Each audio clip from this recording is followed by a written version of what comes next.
السلام علیکم ورحمۃ اللہ وبرکاتہ۔ نحمده ونصلی ونسلم علی رسوله الکریم، اما بعد فاعوذ باللہ من الشیطان الرجیم، بسم اللہ الرحمن الرحیم۔ والذین جاہدوا فینا لنہدینہم سبلنا۔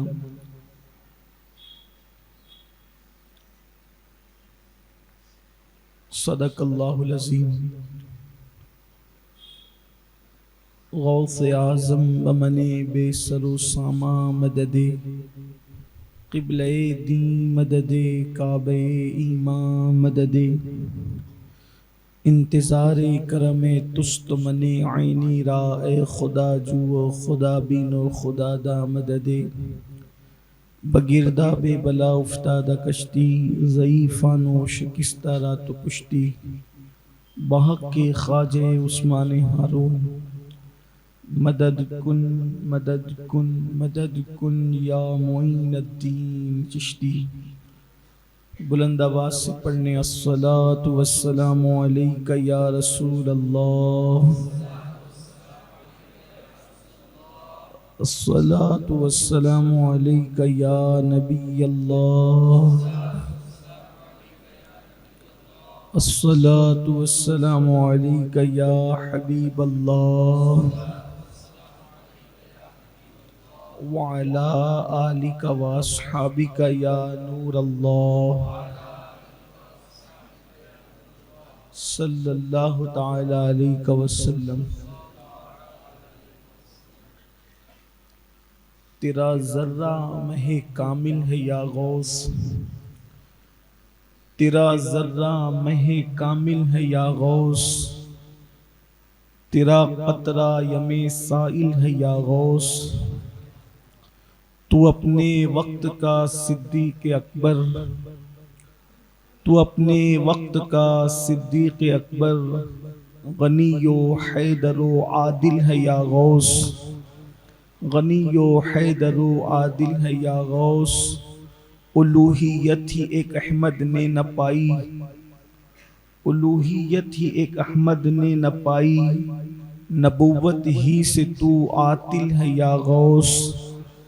صحابیت پھر تابعیت پھر آگے قادری منزل ہے یا غوث۔ ہزاروں تابعی سے تو فزوں تر، یہ طبقہ مجملاً فاضل ہے یا غوث۔ وہ کیا جانے گا فضل مرتضیٰ کو، جو تیرے فضل کا جاہل ہے یا غوث۔ کہا تو نے کہ جو مانگو ملے گا، کہا تو نے کہ جو مانگو ملے گا، گدا تجھ سے تیرا سائل ہے یا غوث۔ اور ہمارا خاتمہ بالخیر ہوگا، تیری رحمت اگر شامل ہے یا غوث۔ یہ ماہ مبارک ربیع الاخر، ربیع الغوث کا جاری و ساری ہے۔ ممکن ہے کہ آپ نے پچھلے ہفتے بھی اسی عنوان سے اور اس سے پیشتر تو فقیر خود موجود تھا، تو قرآن مقدس کے حوالے سے کچھ کرامتوں کا ذکر کیا گیا تھا۔ آج ولی بننے کا طریقہ کیا ہے، ولی کیسے بنتے ہیں، تھوڑا اس پر کچھ گفتگو اور کچھ معروضات کی سعادت حاصل کی جاتی ہے۔ لوگوں کو ایسا لگتا ہے کہ پہلے ہی دور میں لوگ ولی تھے اور اب ولی نہیں بن سکتے یا اب ولی ہوتے نہیں۔ اس کا مطلب یہ ہے،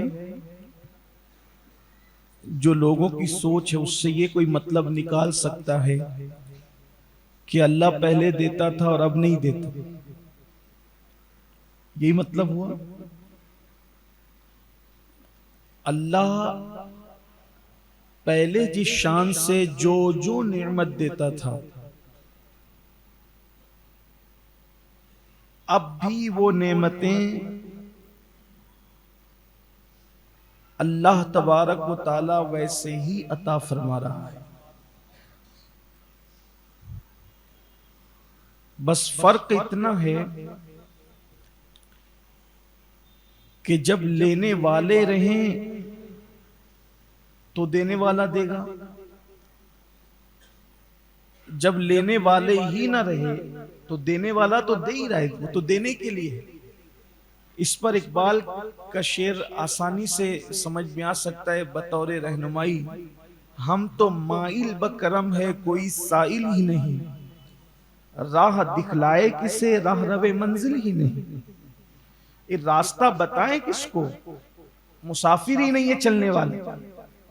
اگر مسافر چلنے والا ہو تو ہم تو اب بھی بیٹھے ہوئے راستہ بتانے کے لیے، راہ دکھانے کے لیے کوئی ابھی بھی موجود ہے، لیکن کوئی راہ رو منزل تو آئے، کوئی منزل کا متلاشی تو آئے.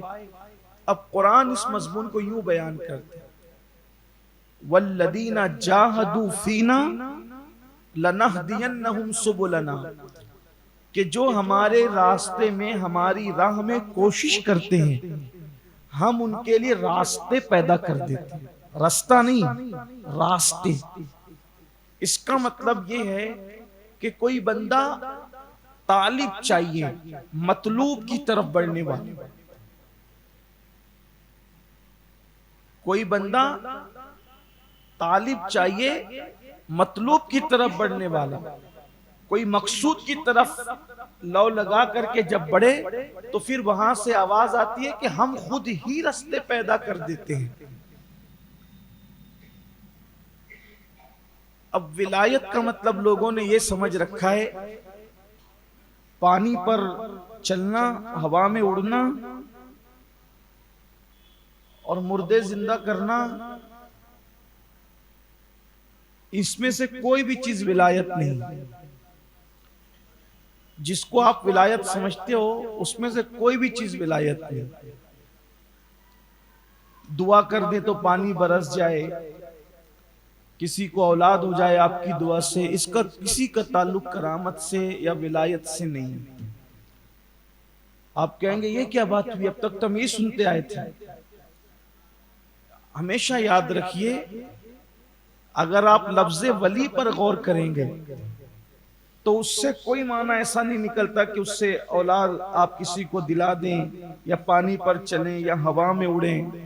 ولی کا معنی ہوتا ہے قریب ہونا. جو اللہ کے قریب ہو گیا وہ ولی ہو.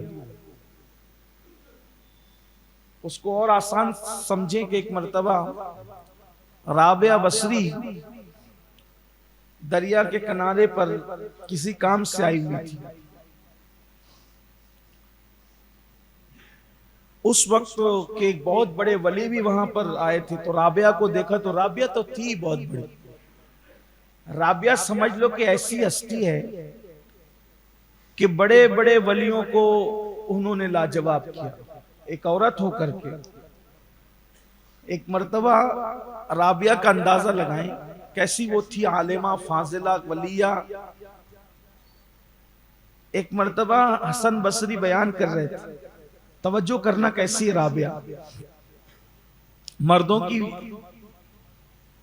سوچ کی رسائی وہاں تک نہ ہوئی جہاں تک وہ عورت کی سوچ گئی. اس کی عطا ہے، وہ جس کو چاہے دے دے. کبھی کبھی عورتوں کو اتنا کچھ دیتا ہے کہ مرد نہیں وہاں پہنچ سکتے. یہ اس کی شان ہے. ایک مرتبہ امام حسن بصری نے بیان فرمایا کہ لوگوں اللہ کے دروازے پہ دستک دیتے رہو، ایک نہ ایک دن کھلی جائے گا. اللہ کے دروازے پہ دستک دیتے رہو، ایک دن کھلی جائے گا. بات تو بہت بڑی تھی، بہت صحیح بات تھی. پردے کے پیچھے سے ایک عورت کی آواز آئی، حسن تم کہتے ہو کہ اللہ کے دروازے پہ دستک دیتے رہو ایک دن تو کھلی جائے گا. یہ بتاؤ کہ اس نے دروازہ بند کب کیا رحمت کا؟ ارے دروازے پہ اس کے دستک دی جاتی ہے جو بند ہوتا ہے. اس نے تو سارے دروازے کھول رکھے ہیں، صرف آنے کی ضرورت ہے. تو جب آواز آئی تو اندازہ کیا گیا یہ آواز ہے کس کی، تو جس کی آواز تھی اسی کو رابعہ بصری کہتے ہیں. یہ ہے رابعہ. آپ غور فرمائیں وہ بات کتنی بڑی تھی، لیکن جواب آپ دیکھیں، جواب سمجھ میں آتا ہے کہ ہاں اس نے دروازے ہی بند کب کیا. سب کے دروازے بند ہوتے ہیں، رب کا دروازہ کبھی بند نہیں ہوتا. وہی رب ہے جس کا دروازہ کبھی بند نہیں ہوتا. اور ایک بات آپ کو بتاؤں، اسی لیے آپ دیکھ لینا سارے دروازے آپ کو بند نظر آئیں گے، لیکن سال میں کوئی ایک سیکنڈ آپ کو ایسا نظر نہیں آئے گا جس دن حرم مکہ کا دروازہ کبھی بند آپ کو نظر آئے. آپ دیکھیں اس نے جس کو اپنا گھر کہا، ایک سیکنڈ بھی اس کا دروازہ کبھی، آپ دیکھیں سب بند. آپ کے محلے کی مسجدیں بند ہو جائے، آپ کے علاقے کی مسجد بند ہو جائے، جامع مسجد بند ہو جائے، خدا کا حرم کبھی، حالانکہ یہ بھی اسی کے گھر ہے، اس کا حرم جس کو اپنا گھر کا خود کا بیتی میرا گھر، وہ ابھی بھی کھلا رہتا. بلکہ آپ کو یہ بات بتا دوں، آپ کہیں گے کووڈ میں نمازی جانا بند ہو گئے تھے، نمازی پہ پابندی لگی تھی، اس کا در بند نہیں. یہ تو ظاہری در ہے، واقعی حقیقی در تو کبھی بند نہیں ہوتا. اس کا جو حقیقی در ہے وہ کبھی بند نہیں ہوتا. بہرحال رابعہ بصری کو دیکھ کر کے وہ بزرگ بولے رابعہ آئی ہے. انہوں نے پانی پہ مصلی بچھایا اور نماز شروع کر. وہ جو بزرگ تھے انہوں نے پانی پہ مصلی، رابعہ نے دیکھا تو یہ مجھے دکھا رہے ہیں. انہوں نے ہوا میں مصلی بچھا، ہوا میں نماز پڑھنی شروع کر. دونوں کی نماز ہوئی تو رابعہ نے کہا کیا سمجھے، بڑی کرامت تھی آپ کی جو پانی پہ مصلی بچھا کے عبادت کر رہے تھے، یا میری بڑی کرامت تھی جب میں ہوا پہ مصلی بچھا کے عبادت کر رہی تھی. کہا میاں جو کام تم نے کیا ہے وہ تو مچھلی اور کیکڑے بھی کرتے ہیں. آپ غور فرمائیں، نظر کی باریکی دیکھیں. جو کام تم نے کیا ہے وہ کام مچھلی اور کیکڑے بھی، کہ پانی پہ ترتے مچھلی بھی اللہ کی عبادت کرتی، کیکڑے بھی کرتے ہیں. تو تم نے تو کیکڑوں سے بڑا کام نہیں کیا، مچھلی سے بڑا نہیں کیا. اور جو کام میں نے کیا ہے وہ بھی کوئی بڑا تھا. وہ کون سا کام تھا؟ تو کہا وہ کام تو مکھی اور مچھر بھی کرتے ہیں. جو میں نے کیا ہوا میں اڑ کر کے عبادت کرنے کا، وہ مکھی مچھر بھی کرتے ہیں. اور جو تم نے کیا وہ مچھلی اور کیکڑے بھی کرتے ہیں. تو ولایت اس کا نام ہے. اگر اسی کا نام ولایت ہے تو مچھلی اور کیکڑے ولی ہو گئے، اور اگر ہوا میں اڑ کے عبادت کرنے کا نام ہے تو مکھی مچھر ولی ہو گئے. لیکن ہے ایسا نہیں، یہ تو بالکل حقیر سی مخلوق ہے. اور پھر اس بزرگ نے فرمایا کہ مائی ولایت کیا ہے؟ تو فرمایا یار کو منا لینے کا نام ولایت ہے. جس سے وہ راضی ہو جائے، جس سے اللہ راضی ہو جائے، وہ ولی ہو گیا. جو اس کا قریبی ہو گیا، جو اس کو راضی کر لے، اس کو منا لے، وہ ولی ہو گیا. تب کوشش کرنے والے لوگ دنیا میں نہیں رہے. اب یہاں پر تھوڑا سا نصاب ولایت جو ہمارے بزرگوں نے بتایا وہ آپ کے سامنے پیش کرنا چاہتا ہوں. اس کے کچھ طریق ہیں ولایت کے، یعنی اس تک پہنچنے کے. پہلی چیز، اگر کسی کو ولی بننا ہے، آج کل کے لوگ تو بن بھی نہیں سکتے، زیادہ تر نہیں بن سکتے، کیونکہ سب کی توجہ نماز تسبیح مصلی تک محدود ہے، الا ماشاءاللہ. اس سے آگے مسلمان بڑھ ہی نہیں پا رہا. لوگوں کو نمازی بناتے بناتے مقرر مر جاتا ہے بیچارہ، وہ قبر میں چلا جاتا ہے. لوگ نمازی نہیں بن پاتے. پھر آگے کی منزلیں کہاں طے کریں؟ نمازی کسے کہتے ہیں اور بے نمازی کسے کہتے ہیں؟ اگر آپ کو بتا دوں تو آپ سوچیں گے کہ کہیں ایسا تو نہیں ہوا کہ یہ نیند میں بات کر رہے ہیں. کون ہے نمازی؟ آپ کہیں گے جو پانچوں ٹائم پڑھیں. ایک آدھ بار چھوٹ گئی، یہ پڑھتا تو بیچارہ پانچوں ٹائم ہے. نمازی کی تعریف ہمارے بزرگوں نے یہ کی ہے، جس نے پوری زندگی میں ایک وقت کی نماز جان بوجھ کے چھوڑی. توجہ کرنا، نمازی کسے کہتے ہیں؟ جس نے پوری زندگی میں ایک وقت کی نماز جان بوجھ کے چھوڑی، اس کا شمار نمازیوں میں نہیں ہے، بلکہ وہ بے نمازی ہے جسے جان بوجھ کے چھوڑی. مگر یہ کہ وہ توبہ کر لے اور پھر بعد میں اس کی زندگی بدلے. یعنی جو بندہ کبھی جان بوجھ کر نماز نہ چھوڑے وہ نمازی ہے. پھر اللہ نہ کرے اگر اس سے کبھی کسی عذر کی وجہ سے چھوٹ گئی تو الگ بات ہے، جان بوجھ کے نہ چھوڑا، کبھی جاگتے ہیں اس کی نماز بلا عذر کبھی نہیں چھوٹی، وہ نمازی ہے۔ اور جس نے نماز جان بوجھ کے چھوڑ دیا، پھر توبہ بھی نہیں کی، پھر بعد میں ریگولر اس کی وہ فکر بھی نہ ہوئی، اس کا شمار بے نمازیوں میں ہوگا۔ اس کا مطلب یہ ہے کہ مسلمانوں کی 2% آبادی بھی نمازی نہ ہو سکی۔ اب اس سے آگے لوگ بڑھ ہی نہیں پانے، پھر تھوڑا سا تسبیح مصلی کرتے ہیں۔ آئیے اللہ تک پہنچنے کا جب نام ولایت ہے اور اس کو راضی کرنے کا نام جب ولایت ہے، تو سرکار غریب نواز فرماتے ہیں اللہ تک جو راستہ پہنچتا ہے وہ کہاں سے پہنچتا ہے؟ یہ مسجد مدرسوں سے اور خانقاہوں سے نہیں پہنچتا اللہ تک راستہ، اتنا یاد رکھنا چاہیے۔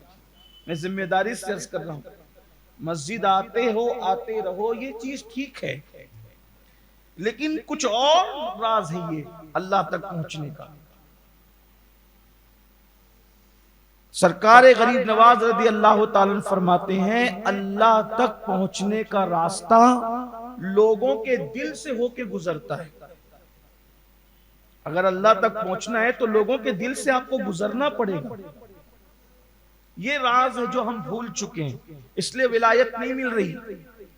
نمازی ہیں 80 سال تک نماز پڑھ رہے ہیں، چہرے پہ نور تک نہیں آ رہا ہے، وہی چہرے پہ لعنتی برس رہی ہے۔ کیوں؟ کیونکہ دل میں بت بیٹھا ہے، دل میں خباثت ہے، انا، حسد، کینہ۔ جب مخلوق سے محبت نہیں کرو گے تو خالق سے محبت کیسے ہوگی؟ مخلوق سے محبت نہیں ہوگی۔ آپ دیکھیں نا اپنے دلوں کو، میں بھی اور آپ بھی اپنے دلوں کو ٹٹولیں۔ کیا پڑوسی کے لیے، مسلمانوں کے لیے، انسانوں کے لیے، اللہ کی مخلوق کے لیے ہمارے دل میں کیا جذبہ ہے؟ محبت کا کیا جذبہ ہے؟ حسد بھی ہے، بغض بھی ہے، کینہ۔ آپ سے پوچھتا ہوں اگر میرے پیر میں کیچڑ لگا ہو، میں مسجد میں آ جاؤں تو 4 لوگ مجھے ٹوکیں گے سید صاحب دیکھو آپ کے پیر میں کیچڑ لگا، میری ایڑی میں کیچڑ لگا تو آپ لوگ مجھے ٹوکیں گے کہ بھئی یہ کیچڑ لگا، آپ مسجد میں کیسے آئے؟ میں ایڑی میں کیچڑ اور گندگی لے کر آؤں تو آپ ٹوکتے ہو، اگر دل میں گندگی لے کر آ رہا ہوں تو پھر خدا یہ نماز کیسے قبول فرمائے گا؟ ہمارے دل کتنے صاف ہیں۔ اب میں یہ نہیں کہتا بھائی کے لیے، بہن کے لیے، اماں ابا کے لیے نہیں، مخلوق خدا کے لیے کتنے صاف ہیں۔ آئیے آپ کو بتاؤں کیسے لوگ تھے۔ سرکار غوث اعظم شیخ عبد القادر جیلانی رضی اللہ تعالیٰ عنہ بہت بڑے تاجر تھے۔ آخری دور میں آپ کا آخری دور، کئی ملکوں میں آپ کا مال تجارت پہنچتا تھا۔ اب اس کا ہم سوچ بھی نہیں سکتے، ذرا دیکھنا مخلوق سے محبت کتنی ہے۔ سرکار غوث اعظم باورچی، جو ہوٹل میں جو لوگ کھانا بیچتے، ہوٹل والے، ان ہوٹل والوں کے پاس اپنی کمائی کا پیسہ جب مہینے میں آتا تھا تو جمع کرا دیتے تھے۔ میری خانقاہ میں رات بے رات مہمان آتے رہتے، کھانا بیچ دینا، ٹھیک۔ اس کے علاوہ کوئی چلتا پھرتا مسافر گزرے، اس کے پاس پیسہ نہیں ہو، کیونکہ آج کل تو سبھی پیسے والے، آج کل تو بھکاریوں کے پاس بھی پیسہ ہے۔ پیسہ آج کی کوئی قیمت نہیں ہے پیسے کی، آج بھکاری لوگ بھی پیسے لے کے گھوم رہے ہیں۔ یہ اس دور کی بات ہے 900 ساڑھے 900 سال پہلے، جب لوگ مسافرت کی حالت میں بھی بھیک مانگنے لگتے تھے، پیسے ختم ہو جاتے تھے، تو سفر کا کوئی تعین نہیں ہوتا تھا۔ ابھی ہم ممبئی جائیں، کل آ جائیں گے، یہ ہمارا پلان ہے، اور بالکل آ بھی جاتے، ٹکٹ ساتھ میں، نہیں بھی ٹکٹ ساتھ میں ہو تو اچھی سواریاں ساتھ میں، نہیں بھی سواریاں ساتھ میں ہو تو انٹرنیٹ کا دور ہے، بیٹھے بیٹھے آپ نے جہاں چاہ ٹکٹ بنا لیا، اتنی آسانی سے ٹکٹ بن۔ اب تو ٹرینوں کے ٹکٹ بھی 2-2 منٹ میں آدمی اپنے ہاتھ سے بنا لے۔ ٹرین ابھی ہے 50 کلومیٹر دوری پر، ابھی تو پریمیئر، تتکال اور کیا کیا سب نکل گیا ہے، بہت آسان ہو گیا۔ سرکار غوث اعظم دستگیر پیران پیر مطبخ پر جا کر، ہوٹلوں پہ جا کر، نان بھائیوں کے یہاں جا کر کے پیسے جمع کراتے ہیں۔ خانقاہ میں کھانا تو بھیج دیا کرو، مہمان آتے رہتے ہیں، لیکن کوئی بھولا بھٹکا مسافر بھی رستے سے گزرے جس کے پاس پیسے نہیں ہو، اس کو میری طرف سے کھانا کھلا دیا کرنا، اس کا بل میری طرف سے پہلے ہی پے کر کے جائے۔ ایک اور خاص بات، کچھ یاد رہے نہ رہے، لوگوں سے محبت کا جذبہ، جن کو پہچانتے ان کو بھی، جن کو نہیں پہچانتے ان سے بھی محبت کا جذبہ کتنا تھا۔ دیکھو جذبہ کتنا تھا محبت کا، اس لیے کہ جس کو خالق سے پیار ہوگا، پہلی نشانی یہ ہے کہ مخلوق سے پیار ہو ہی جائے۔ وجہ، جس کے دل میں شاہجہاں کی نفرت ہے اس کو تاج محل کبھی اچھا نہیں لگنا۔ صحیح ہے. اسی لیے تو لوگ آج لا رہے ہیں نا کہ اس نے بنایا اس نے بنایا. مطلب کیا؟ شاہ جہاں ہضم نہیں ہوتا، شاہ جہاں ہضم نہیں ہوتا، اس لیے اس نے بنایا، مکندر نے بنایا، چھچندر نے بنایا، اس نے، یہ سب چیزیں چل رہی ہے. حالانکہ اسی پہ پل بھی رہے ہیں، اسی پہ کما بھی رہے ہیں، مگر بات اتنی ہے کہ شاہ جہاں ہضم نہیں ہوتا تو اس کی بنائی ہوئی چیز بھی ہضم نہیں ہوتی. تو بس بات اتنی ہے، جب سانے سے محبت ہوگی، سانے سے یعنی بنانے والے سے، تو مصنوع سے خود بخود محبت ہوگی. اب اگر انسانوں کے لیے اپنے دل میں پیار نہیں ہے، مخلوق کے لیے دل میں پیار نہیں ہے، سمجھ لو خالق سے محبت کا ڈرامہ رچا رہے ہو. جس دن وہ دل میں بسے گا اس دن تمہیں ہر مخلوق سے پیار ہوگا. اللہ تو اچھا ہے، جب تو اچھا ہے تو تیری مخلوق بھی اچھی. بس یہی فلسفہ ولایت کا. اب دیکھو غوث پاک کے دل میں، جن کو ہم جانتے ہیں ان سے بھی پیار نہیں کرتے. غوث پاک جن کو نہیں جانتے ان کے لیے کہہ رہے ہیں، فرماتے ہیں میرا دل چاہتا ہے. ہائے ہائے، محبت کی انتہا دیکھیں، محبت کی انتہا دیکھیں. غوث پاک فرماتے ہیں مخلوق سے محبت، فرماتے ہیں میرا دل چاہتا ہے کہ مسلمان کوئی بھی مرے، میرا دل چاہتا ہے مسلمان کوئی بھی مرے. جب فرشتے اس سے پوچھنے کے لیے آئے، یہ پہلی منزل ہے قبر کی، آخرت کی پہلی منزل کیا ہے؟ قبر. اور قبر کی پہلی منزل کیا ہے؟ سوال و جواب. اور یہ وہ سوال و جواب کی منزل ہے کہ اگر اس میں بندہ کامیاب ہوگا تو پھر سکون سے سوئے گا، ورنہ قیامت تک آگ بھڑکنے قبر کے اندر. پہلی منزل آخرت کی پہلی منزل ہے سوال و جواب. 3 سوال: من ربک ما دینک ما کنت تقول بحق ھذا الرجل. 3 سوال. اگر اس پہ آدمی کامیاب ہوتا ہے تو جنت کے باغوں میں سے باغ بن جاتی ہے قبر، جنت کا بستر بچھا دیا جاتا ہے، سکون سے سوتا ہے. یہاں برسوں بیت جاتے، ادھر لمحہ بھی نہیں گزرتا. یہ حال ہوتا ہے مومن کی قبر. لیکن اب غوث پاک کی خیر خواہی دیکھیں، اللہ کے بندوں سے محبت. کہتے ہیں کاش میرا دل چاہتا ہے کہ بندہ کوئی بھی مرے، مسلمان کوئی بھی مرے، جب اس سے قبر میں سوال ہو، اللہ مجھے اتنی طاقت دے دے کہ جواب میں ہی دے دیا کروں، ان کا جواب دینے کے لیے میں پہنچ جایا کروں، اللہ مجھے اتنی طاقت دے دے. دیکھو جس کو جانتے ہیں اس کو بھی، اور جس کو بظاہر نہیں جانتے اس کے لیے بھی یہ جذبہ خیر خواہی ہے. اور ہم تو کیا، وہ مر گیا تو اس کی صورت ایسی کیوں دکھ رہی تھی، اس کا جنازہ اتنا بھاری کیوں لگ رہا تھا. سب حساب کتاب آپ ہی کر لو جنت جہنم آپ ہی بانٹے. یعنی آپ دیکھیں تو صحیح نا کہ مخلوق خدا کے لیے دل میں کوئی خیر خواہی نہیں، کچھ نہیں. اور جب تک کہ یہ دل اللہ کی مخلوق کے لیے پاک و صاف نہیں ہوگا، اس وقت تک آپ ولایت کا پہلا زینہ بھی نہیں چڑھ سکتے. سرکار غوث اعظم شیخ عبد القادر جیلانی رضی اللہ تبارک و تعالی مخلوق خدا سے محبت دیکھیں، مخلوق خدا سے ان کا پیار دیکھیں. آپ جب سفر کرتے تھے، توجہ کریں کیسے لوگ تھے. سفر کرتے تھے تو جس گاؤں میں پہنچتے تھے پوچھتے تھے اس گاؤں میں سب سے غریب کون ہے، کیونکہ آپ کے مریدین لاکھوں میں تھے اس وقت بھی، اور ابھی تو کروڑوں میں. سبحان اللہ، جتنے قادری ہیں سب غوث پاک کے مرید، بلکہ اور سلسلے والے بھی سب طرف غوث پاک کا ہی فیض پہنچا ہوا ہے. وہ ایک الگ تفصیل ہے، پھر کبھی. لاکھوں میں اس وقت بھی مرید تھے غوث اعظم رضی اللہ تعالی. اب جس گاؤں میں پہنچے پوچھا کہ سب سے غریب کون ہے اس گاؤں میں. ایک مرتبہ سفر حج میں تھے تو کسی نے بتایا حضرت ایک بڑھیا ہے، اس کا کوئی نہیں ہے اور وہ بہت غریب ہے، فرمایا اسی کے گھر قیام کرنے کا. حضرت بڑے بڑے مریدین کہہ رہے ہیں قیام کرنے کے لیے اپنے گھروں میں، اور آپ کہتے ہیں غریب کون ہے سب سے. تو فرماتے نہیں میں تو وہیں رکوں گا. اب وہاں گئے، جو گاؤں کی سب سے غریب بڑھیا تھی اس کے گھر رکے. اب بڑے بڑے مریدین سمجھ لو آ رہے ہیں ملنے کے.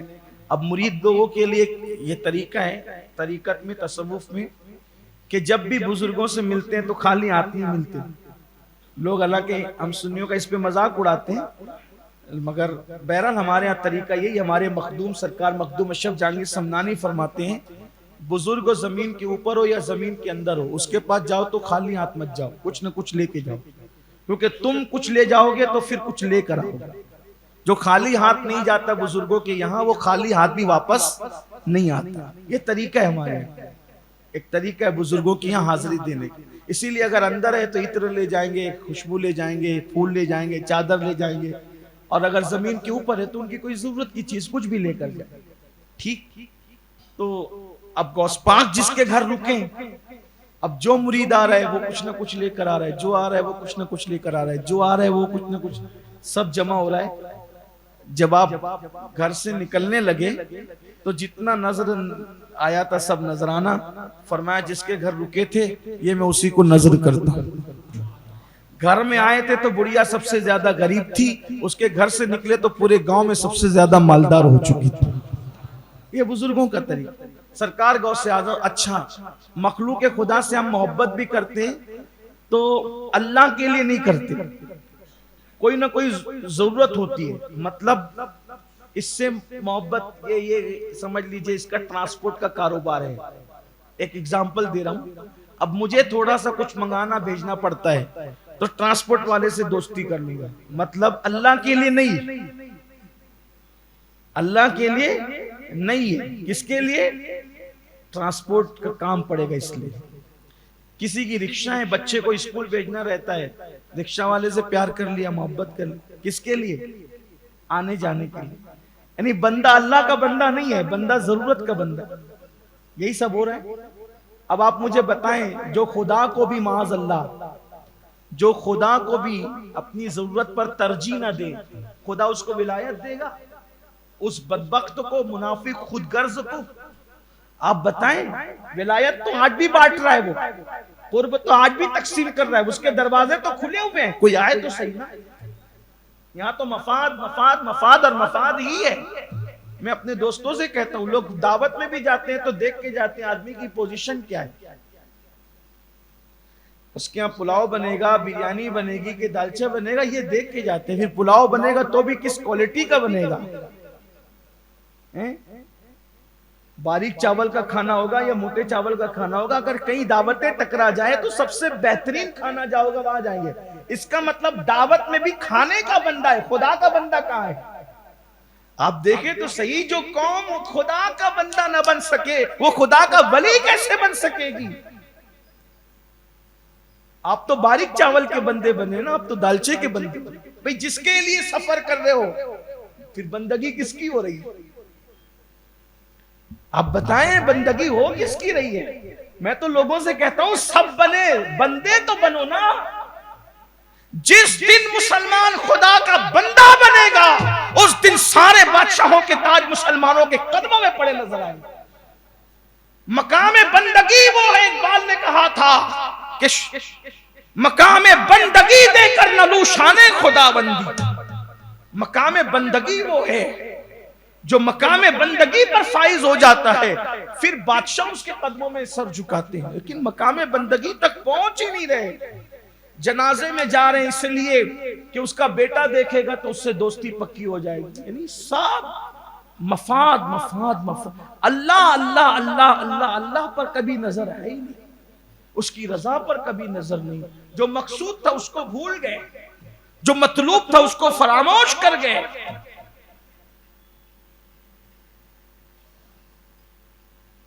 تو لوگ محبت بھی کرتے ہیں تو منہ دیکھ کر, رشتہ داری دیکھ کر, خدا جانے کیا کیا دیکھ کرتے ہیں. سرکار غوث اعظم فرماتے ہیں, ایک دن میں نے اللہ سے پوچھا, اللہ تو کہاں ہے؟ توجہ کریں. فرماتے ہیں میں نے اللہ سے پوچھا, اللہ تو کہاں ہے, میں تجھے کہاں ڈھونڈوں, کہاں تلاش کروں؟ اللہ تجھے میں ڈھونڈوں کہاں؟ تو الہام کے طور پہ مجھے جواب آیا, عبد القادر تو مجھے غریبوں میں اور ٹوٹے ہوئے دلوں میں تلاش کر, تو مجھے وہیں پالے گا. کہاں ہے؟ آپ دیکھیے کہاں ہے. مالدار بیمار پڑیں گے تو قطار لگی ہوگی, جس کے گھر فریج سے بھرا ہوا ہے اسی کے یہاں فروٹ بھی لے جا رہے ہوں گے. غریب بیمار پڑے تو کوئی دیکھنے ہی نہیں جائے گا, اور جائیں گے بھی تو خالی آ جائیں, ہے نا. یہی سب کچھ ہے. اس کا مطلب اللہ کے لیے کچھ نہیں ہو رہا, اس لیے ولایت بھی نہیں مل رہی. دوسری چیز سن لیں, پھر تیسری بات ختم. جب آپ مخلوق کا دل خوش کرنے لگ جاتے ہیں, پیار کرنے لگ جاتے ہیں, تو پھر آگے کی منزل آتی ہے مجاہدہ. مجاہدہ مطلب اپنے نفس کو کچلنا, جو نفس کہے اس کو نہیں ماننا. مطلب نفس کہے سو جا، نہیں سونا، پھر عبادت کرنا، وضو نہیں کر پھر وضو کرنا، ٹھنڈے پانی سے مت کر، سردی کے دن ٹھنڈے پانی سے کرنا. یعنی آپ سوچتے چلے جائیں کہ نفس کی اچھا یہ بتاؤں، نفس کی مخالفت سے انسان اس مقام پر پہنچتا ہے جہاں اس کا گمان نہیں جاتا. اور یہ نفس کی مخالفت سب سے بڑی ہے، اس کو بھوکا رکھنا، اس کو پیاسا رکھنا، اس کو نیند نہیں دینا. جتنا حق ہے بس اتنا ہی، اتنا کھاؤ کہ تم کھانا کھاؤ، اتنا نہ کھاؤ کہ کھانا تمہیں کھائے، اتنا سو کہ تم نیند لو، اتنا مت سو کہ نیند تمہیں لینے لگے. حضرت سری سکتی ہمارے بڑے قادری سلسلے کے بزرگوں میں بڑے بزرگ ہیں. سری سکتی جنید بغدادی کے ماموں ہیں اور ان کے پیر و مرشد ہیں. ان کو کبھی کسی نے بستر پہ نہیں دیکھا، کبھی نہیں دیکھا. آخری وقت میں وصال سے چند روز پہلے بستر پہ دیکھے گئے، بیمار ہوئے جب کسی نے بستر. لوگوں کو یہ کہانی قصہ لگتا ہے، لوگ اس پہ ہنستے ہیں، کیسے ہو سکتا ہے. میں نے کہا عشق کر کے دیکھ، اس منزل کا مسافر بن کے دیکھ، تب پتہ چلے گا نیند اڑتی کیسے. عشق نیند اڑاتا ہے. ہم لوگ سوتے ہی رہتے ہیں. زیادہ سونا، زیادہ کھانا، بھوک نہ ہونے پر کھانا. حدیث پاک میں آتا ہے کہ ان کے بالکل قریب میں رہتا ہے اللہ کا عذاب. زیادہ سونے والوں پہ، زیادہ کھانے والوں پہ، بھوک نہ ہونے پر بھی کھانے والوں پر اللہ کا عذاب سروں پہ منڈلاتا رہتا ہے، بہت قریب رہتا ہے. اگر خدا کو اپنی رحمت کی طرف توجہ نہ ہو تو وہ عذاب میں گرفتار ہو جائے. مغرب بعد کھانے کی عادت ہے، مغرب بعد کھانا ہی. عشاء بعد کھانے کی عادت ہے، عشاء بعد کھانا ہی ہے. 11 بجے سونے کی عادت ہے، سو ہی جانا ہے. اور اس پر آدمی سوچتا ہے، بلکہ ڈاکٹر لوگ بھی کہتے ہیں، ڈاکٹر رضا سنیں تو مجھے معاف کریں، میں اپنے مذہب کی بات کر رہا ہوں اور مجھے حق ہے یہ کہنے کا. اور یہ ڈسپلین ہے زندگی کا، ٹائم پہ کھاؤ، ٹائم پہ سو جاؤ. بھوک ہو تو بھی کھاؤ، نہیں ہو تو بھی کھاؤ. اسلام یہ نہیں کہتا. اسلام یہ کہتا ہے جب تک تجھے اتنی بھوک نہ لگے کہ کھانے کا نام سن کر تیرے منہ میں پانی آنے لگے، تب تک تجھے دسترخوان پہ نہیں بیٹھنا. پھر چاہے مغرب کا وقت ہو یا عشاء کا وقت ہو یا پھر تہجد کا وقت.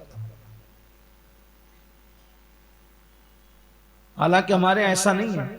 پہلے تو لوگ 3 ٹائم کھاتے تھے ہمارے بچپنے تک، لیکن اب تو چونکہ ترقی یافتہ دور ہے، صبح بریک فاسٹ ہوگا، پھر اس کے بعد دوپہر ہوگا، پھر اس کے بعد شام کو عصر سے پہلے بھی پھر کچھ ہوگا، پھر اس کے بعد مغرب سے عشاء کچھ کھانا ہوگا، پھر سونے سے پہلے رات میں 12 1 بجے 2 بجے تک پھر کچھ اور ہوگا. بڑھتے جاؤ بڑھتے جاؤ، کبھی نہیں بھولے.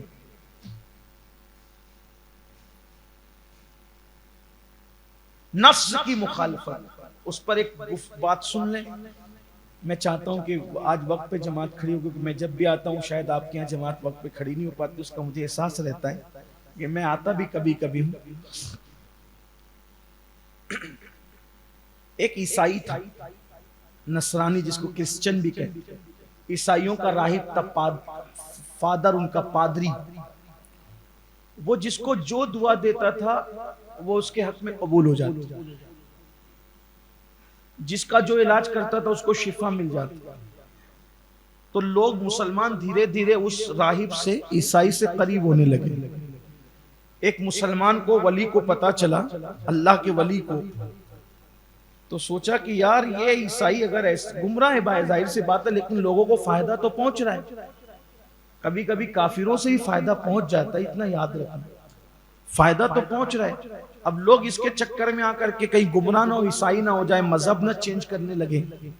تو اس مسلمان نے کھنجر لیا اور کھنجر لے کر کے چھپایا اور اس کے گھر گیا، دستک دی، کہا میں فلاں فلاں مسلمانوں کا عالم ہوں، بزرگ ہوں، آپ سے ملنا چاہتا ہوں، دروازہ کھولو. اس نے ہنس کے کہا مجھے مارنے کی ارادے سے آئے اور کھنجر چھپا کے لائے. تو یہ خود بھی متاثر ہو گئے کہ میرا چھپایا ہوا کھنجر اس کو معلوم کیسے؟ کہا اچھا ماروں گا نہیں، وعدہ کرتا ہوں، لیکن دروازہ کھولو. کھنجر رکھا، کہا آپ کو کیسے پتا چلا، کیسے پتا چلا کہ یہ کھنجر میں لایا ہوں؟ تو تب اس نے کہا میرے پاس کچھ نہیں ہے، ایک چیز ہے، میں زندگی بھر اپنے نفس کی مخالفت کرتا رہا. میرے نفس نے جو کہا.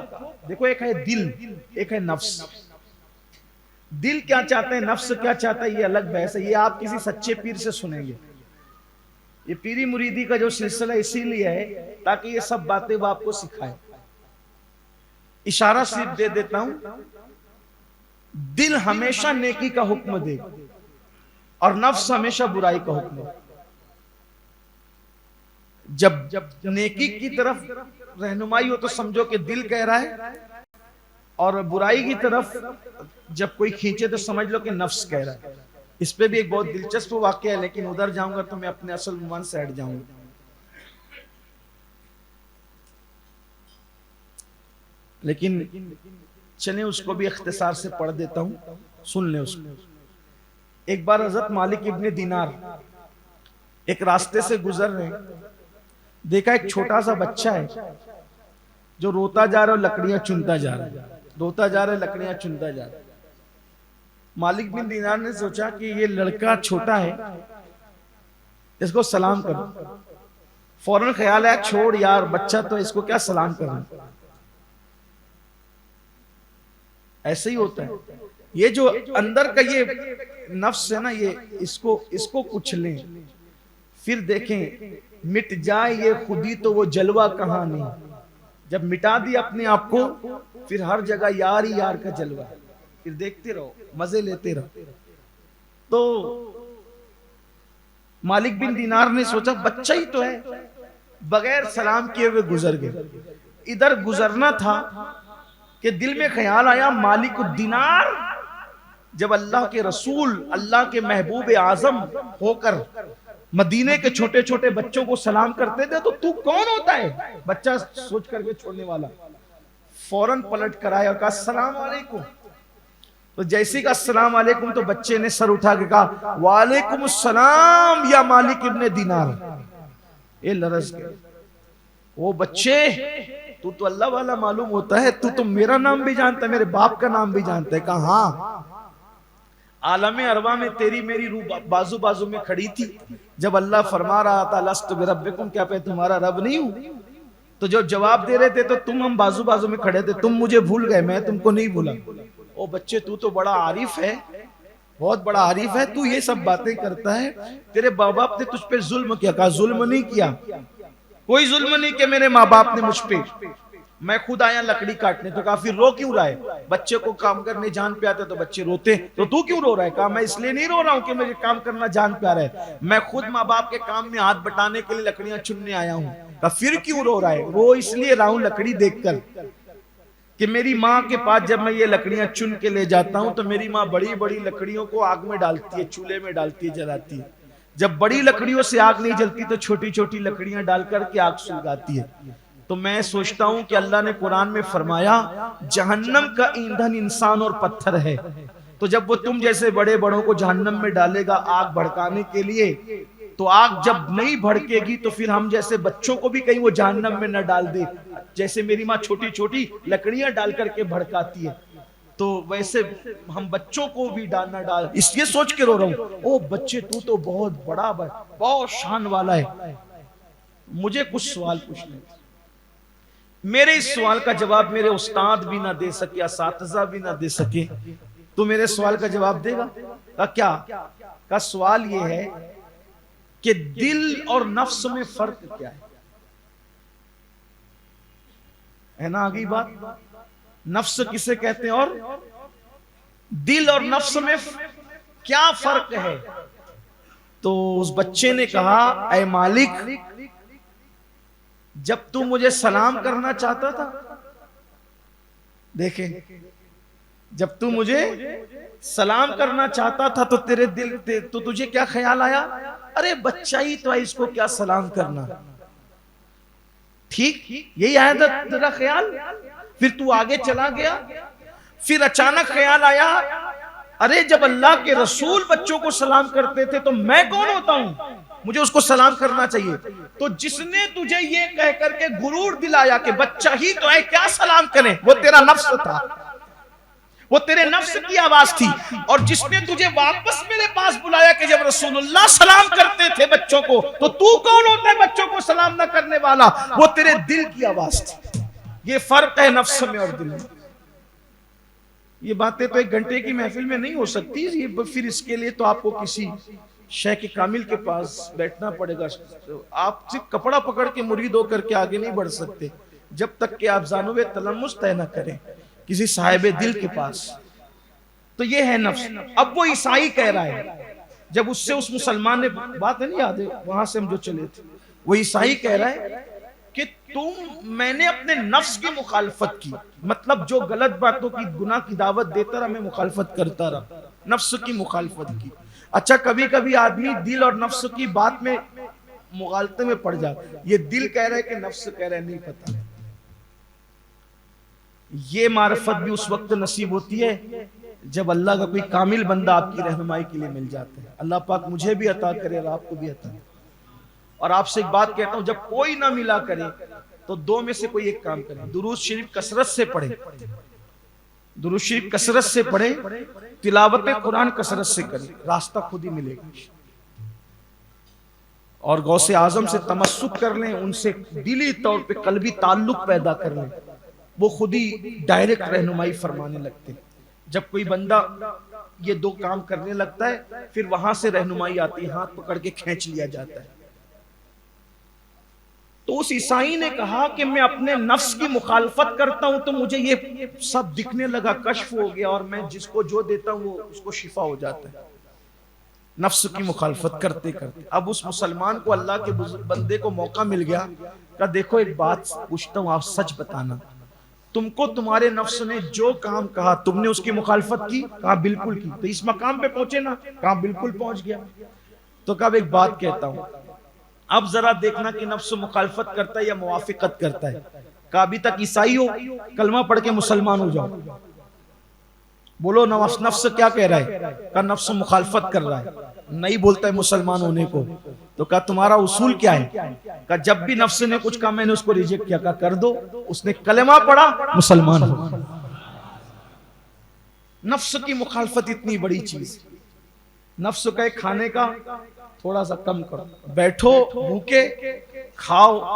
روزہ رکھنے سے افضل عمل کیا ہے آپ کو بتاؤں؟ روزہ رکھنے سے افضل عمل یہ ہے کہ لذیذ غذا کو تھوڑی کھا کے چھوڑ دو, نفس اندر سے کڑکڑتا رہے. روزے سے زیادہ اجر ہے اس پر, کیونکہ روزے میں تو بھوکا ہی رہنا ہے. وہ اتنا نفس, حالانکہ اس پہ بھی تو ٹینشن میں رہتا ہے, لیکن بہت پسند ہے کچھ 2 لقمے لے کے چھوڑ دو یا تڑپتا رہے, پھر اس پہ بات ہی کچھ اور. یہ ساری چیزیں.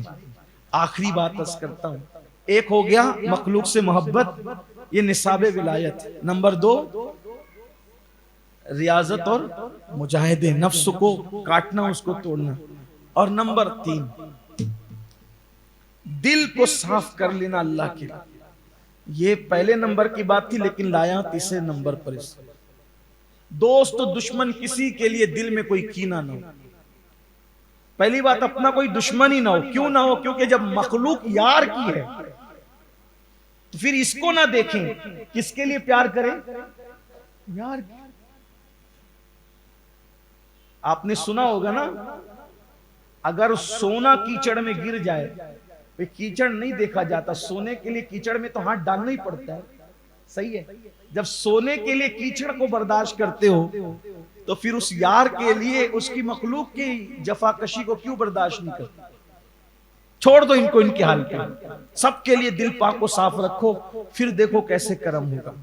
اس پر اتنی سن لیں, دل اگر صاف نہیں ہے کوئی نماز روزہ حج زکات کوئی معنی نہیں. زبان سے کہہ لیا لا الہ تو کیا حاصل, زبان سے کہہ لیا لا الہ تو کیا حاصل. یہ لوگ اس کو یوں پڑھتے ہیں, لیکن اقبال نے یوں کہا, خیرت نے کہہ لیا لا الہ تو کیا حاصل, دل و نگاہ مسلمان نہیں تو کچھ بھی. داڑھی ٹوپی مسلمان ہو گئی, لیکن جب تک دل مسلمان نہیں ہوگا. اب دل مسلمان کیسے ہوگا؟ جب تک اس میں سے گھمنڈ نہیں نکلے گا, تکبر نہیں نکلے گا, حسد نہیں نکلے گا, دو رنگی نہیں نکلے گی, منافقت نہیں ہے. مطلب پوری دنیا میں مسلمان 250 کروڑ تو ہیں, لیکن دل والے مسلمان کتنے ہیں ڈھونڈیے. اگر برا نہیں مانے تو اس مسجد میں بھی آپ کو انگلیوں پہ گننے میں ملیں گے دل والے مسلمان. اور اللہ کو دل والے مسلمان, کربلا میں زبان والے مسلمان تو 22,000 تھے نا، لیکن دل والے مسلمان تو 72 ہی تھے۔ اللہ کو وہ 22,000 والے نہیں چاہیے تھے، اللہ کو وہ 72 چاہیے تھے جو دل والے تھے۔ اور کیسے دل والے تھے؟ جو قید کرنے آیا تھا اسی کو پانی پلا رہے تھے۔ وہ 22,000 نبی کے نواسے ساقی کوثر میں پانی بن کر رہے ہیں، اور وہ نواسہ ایسا کہ قیدی بنانے والوں کو پانی پلا رہے ہیں۔ مطلب کیا؟ وہ زبان والے تھے، یہ دل والے تھے، اور اللہ کو ہمیشہ دل والے چاہیے، کیونکہ حدیث ہے ان اللہ لا ينظر الى صورکم والى اموالکم ولکن ينظر الى قلوبکم۔ اللہ نہ تمہارے مال دیکھتا ہے نہ تمہارے چہرے دیکھتا ہے، اللہ تو تمہارے دل دیکھتا ہے۔ مسجد میں کتنا چندہ دیکھتے ہو یہ نہیں دیکھا جاتا، رسید کتنے کی بناتے ہو یہ نہیں دیکھا جاتا، دل میں کیا ہے وہ دیکھا جاتا ہے۔ اس پہ آخری بات سننا، اختتامی بات، توجہ کریں آپ۔ ایک بہت بڑے ولی تھے، ان کا نام نہیں لوں گا، لیکن سن لیں، بہت بڑے ولی تھے۔ ایک دن بہت مہنگا اور قیمتی جبہ پہنا۔ اچھا یہ مہنگے کپڑے یا سستے کپڑے بھی کوئی حیثیت نہیں، لباس کا تعلق نہیں ہے کچھ ولایت سے۔ آپ پھٹا پہن رہے ہیں یا ہزاروں کا پہن رہے ہیں، اس کا تعلق ولایت سے نہیں، بلکہ حدیث پاک ہے ایک مرتبہ کچھ صحابہ نے کہا یا رسول اللہ وہ اللہ سے ڈرنے کی بات بھی کرتا ہے، مہنگے مہنگے کپڑے بھی پہنتا ہے۔ اللہ کے رسول نے فرمایا کپڑوں کا تعلق جو ہے وہ اللہ کے خوف اور خشیت سے نہیں ہے۔ اگر کوئی بندہ اپنے دل میں عاجزی کرتا ہے، لوگوں کو حقیر نہیں جانتا، حق کا انکار نہیں کرتا، تو وہ اللہ سے ڈرنے والا ہے، پھر لباس کیسا ہی ہے۔ بڑھ کے یہ بھی کہہ دوں کہ کرتے پہجامے پر بھی ولایت موقوف نہیں، کبھی کبھی تو بے کپڑوں کو بھی ولایت ملتی ہے نا، تو کپڑوں کی کیا بات ہے؟ لوگوں نے تو جبے کپڑے کپڑوں کو دے رکھا ہے ولایت کا نام۔ کچھ ایسے بھی ولی ہیں جو ننگے رہے ہیں، صرف ان کو تہبند میسر۔ خود غوث پاک فرماتے ہیں میری زندگی کے 35 سال ایسے گزرے کہ مجھے کرتا میسر نہیں تھا، میں ایک تہبند پہ جنگلوں میں رہتا تھا۔ فرماتے ہیں میں درخت کی پتیاں کھاتا تھا، کبھی وہ بھی میسر نہیں آتی۔ آپ سمجھ کیا رہے ہیں ولایت کو؟ ولایت تھی کچھ اور چیز، اس کو بنا دیا کچھ اور چیز۔ تو بہرحال بڑا مہنگا جبہ پہنا، قیمتی جبہ پہنا ایک ولی نے۔ اب جب کپڑے نئے ہوتے اور مہنگے ہوتے تو تھوڑا خیال بھی ہوتا ہی ہے، ہر فطرت ہے آدمی، حالانکہ نہیں ہونا چاہیے، دل میں عاجزی رہنا چاہیے۔ بہرحال انہوں نے پہن لیا تو پہن لیا۔ سامنے سے کتا آ رہا تھا، بس سمجھ لیں اس کو، بات اسی مکمل۔ سامنے سے کتا آ رہا تھا اور راستہ چھوٹا سا تھا۔ کتے کو دیکھ کر انہوں نے اپنا جبہ ایسے سمیٹ لیا، جیسے آج بھی اپنی مسجدوں میں لوگ دیکھ کے لگتے ہیں۔ مسجدوں میں بھی لوگ ایک دوسرے کو دیکھ کے لگتے ہیں، کپڑے کس کے صاف ہے کس کے گندے ہیں۔ کبھی کبھی ایسا ہوتا ہے کہ دوسری صف لگ جاتی ہے، بہت سے غریبوں کے بازو میں لوگ کھڑے نہیں ہوتے، یہ بہت بری چیز۔ لیکن آپ کو بھی کہتا ہوں، نمازیوں کو، جو کپڑے پہن کر شادیوں میں اور ولیمے میں جانے تمہیں شرم آتی ہے، وہ کپڑے پہن کر مسجدوں میں نہ آیا کرو۔ کچھ لوگ تو ایسی گندے سندے کپڑے کچھ بھی اٹھ پٹانگ پہن کے آ جاتے ہیں۔ آپ سے پوچھتا ہوں کہ جب شادیوں میں جاؤ گے تو اہتمام سے جاؤ گے، تو اللہ کے گھر سے بڑا بھی کوئی مقام ہے، کوئی مرتبہ ہے؟ قرآن کہتا ہے جب مسجد آؤ تو زینت کے ساتھ آؤ، اچھے سے آؤ۔ ادھر بیڑی پھینکیں گے، ادھر مسجد میں چھلانگ لگا دیں گے، یہ بیڑی کی بدبو آ رہی ہے منہ سے، مسواک بھی نہیں کریں گے، پسینے کی بدبو آ رہی ہے۔ تھوڑا اس کا خیال کرو، زینت کے ساتھ آؤ، مسجد میں اچھے کپڑے پہن کر۔ اسلام اللہ جمیل یحب الجمال، حدیث ہے، اللہ حسن والا ہے اور وہ خوبصورتی کو اور حسن کو پسند کرتا ہے۔ جمعہ میں بھی آؤ تو ذرا اہتمام کے ساتھ آؤ، اچھے سے آیا کرو، خوشبو لگایا کرو، عطر لگایا کرو، نہا دھو کے آیا کرو، ایسے اٹھ چھوٹ کر کے مت آیا کرو۔ اب اس کا یہ مطلب نہیں کہ اس کی وجہ سے اب آپ نمازی نہ پڑھیں۔ میں نے کچھ عرب شریف میں دیکھا، عرب میں دیکھا، دبئی میں دیکھا کہ وہاں مسجدوں کی کھٹیوں میں، چنئی میں بھی دیکھا کہ جبے ٹنگے ہوتے ہیں، جیسے ہمارے ٹوپیاں رکھی ہوتی ہیں، جبے ٹنگے ہوتے ہیں تاکہ لوگ کوئی بھی لباس پہن کر آئیں وہ جلدی سے جبہ ڈال لیں اور اسی پہ نماز پڑھ لیں۔ اچھا لگا مجھے۔ اچھا لگا، شاید اپنے یہاں لوگ شرمائیں گے نہیں کریں گے، لیکن مجھے یہ طریقہ اچھا لگا کہ بھئی آپ کا کوئی بھی لباس ہو، مسجد کے اندر چند جبے ٹنگے رہتے ہیں، وہ عبا ٹائپ، وہ ڈال لیا، بٹن لگا لیا، نماز شروع کر دی. اچھا ہے، بہتر ہے. یعنی جو کپڑے پہن کر آفیسروں کے دربار میں، کچہریوں میں جانے تمہیں شرم آتی ہے، وہ کپڑے پہن کر اللہ کے دربار میں نہ آیا کر. بہرحال انہوں نے جبہ سمیٹا، کس کو دیکھ کر؟ بھول تو نہیں گیا؟ کس کو دیکھ کر؟ کتے کو دیکھ کر. جیسی کتے کو دیکھ کر کے انہوں نے جبہ سمیٹا، کتے نے اللہ سے عرضی کی کہ مجھے زبان دے تاکہ میں تیرے اس ولی سے بات کروں. اور اولیاء اللہ کو یہ تصرف دیا جاتا ہے کہ وہ مخلوق کی بولی سمجھتے ہیں. تو اس کتے نے کہا اے فلاں، آپ کو بھی تو اللہ نہیں بنایا نا، اب مجھے بھی اللہ نے بنایا، ہم دونوں کو بنانے والا ایک ہی ہے، اور آپ مجھے دیکھ کر کے کپڑے سمیٹ رہے ہو. یعنی آپ نے مجھے حقیر سمجھا، اللہ کی مخلوق کو آپ نے حقیر سمجھا. آپ یہ نہ دیکھیں نا کہ میں کتا ہوں، یہ دیکھیں کہ مجھے بھی تو اسی نے بنایا جس نے آپ کو بنایا. دونوں کا خالق تو ایک ہی ہے. اس کا مطلب آپ نے اپنے آپ کو بڑا جانا اور مجھے حقیر جانا. آپ کے دل میں اس کا مطلب غرور کی گندگی ہے، انانیت کی غلاظت اور گندگی ہے. اور میں تو سوکھا تھا، اگر میں تمہارے کپڑوں سے مس ہو کر چلا جاتا تو مسئلہ تو آپ ہی بتاتے ہو کہ سوکھا کتا کپڑے سے لگ جائے تو کوئی ناپاکی نہیں ہوتی. اور اگر میں گیلا بھی ہوتا حضرت تو جتنے حصے پہ میرے گیلی پن کی نجاست لگتی اتنی تو ایک مٹھی میں، دو مٹھی میں، تین مٹھی میں دھل جاتی. تو میری نجاست دو تین مٹھی میں تو دھل جاتی، لیکن تیرے دل کی جو نجاست ہے نا، انانیت اور غرور و گھمنڈ کی، وہ 7 سمندر کا پانی بھی دھل نہیں سکتا. اب بتائیں حضرت، میری نجاست بڑی ہے کہ آپ کی نجاست بڑی؟ یہ سن کر اس بزرگ نے چیخ ماری، کہا اللہ، اس لیے کہ وہ لوگ تو نصیحت تھا، ہم لوگ تو بیان سن کر صرف سنتے ہی ہے نا، سبحان اللہ، الحمدللہ، نعرہ تکبیر، نعرہ ساتھ کر کے چلے ہی جانا ہے. ہم نے کا عمل کرنا ہے. برسوں سے سن رہے، کوئی تبدیلی آتی نہیں، آنا بھی نہیں ہے. اس لیے کہ بولنے والا بھی باعمل نہیں ہے، سننے والوں کو بھی عمل نہیں کرنا. یہی سب چکر چل رہا ہے. اللہ کرے مجھے بھی اور آپ کو بھی اللہ ہدایت دے، ہمیں سدھار دے، دونوں کو سدھار، بولنے والے کو بھی، سننے والوں کو. تو کہا اللہ اکبر. پھر کہتے ہیں کتے،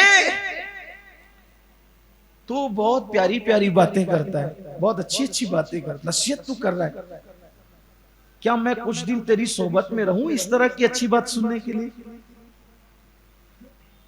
میں کچھ تیری صحبت میں ٹھہروں، رہوں؟ تو کتے نے کیا کہا، نہیں نہیں، تم میرے ساتھ نہیں رہ سکتے. کیوں؟ کہا کہ میں اللہ پہ بھروسہ کرنے والا ہوں اور تمہیں اللہ پہ بھروسہ اعتماد نہیں ہے. کہا وہ کیسے؟ کہا دیکھو، میں صبح کو کھا لیتا ہوں، میں نے کبھی شام کے لیے، دوپہر کے لیے بچا کے نہیں رکھا، کیونکہ مجھے یقین ہے کہ جس نے صبح کھلایا وہ شام کو بھی کھلایا. تو میں کتا ہو کر بھی کبھی شام کے لیے اٹھا کر، دوپہر کے لیے اٹھا کے رکھتا. لیکن حضرت آپ تو مہینے مہینے کا راشن بھر کے رکھتے ہیں، اس کا مطلب آپ کو بھروسہ نہیں. اچھا، یہ آج کے دور پہ یہ بات نہیں ہوتی. آج لوگ مصروفیت نہیں ہے، اس لیے لوگ کہ بھئی چلو ایک ساتھ لا کے رکھ دو، کون بار بار بازار جائے گا، جھنجٹ پالے گا. آج کل وہ معاملہ ہے، توکل والا معاملہ آج کل نہیں ہے. تو آپ ایسا نہیں کریں کہ اب چلو روز روز لے آئیں، ایسا نہیں ہے. اس کو غلط مطلب معنی میں مت لینا، کچھ معاملات ہر دور کے بدلتے رہتے ہیں. تو کہا آپ تو مہینوں مہینوں کا راشن بھر کے رکھتے ہیں، میں تو صبح کھاتا ہوں تو شام کے لیے نہیں رکھتا، کیونکہ مجھے یقین ہے جس نے صبح کھلایا وہ شام کو بھی کھلائے گا.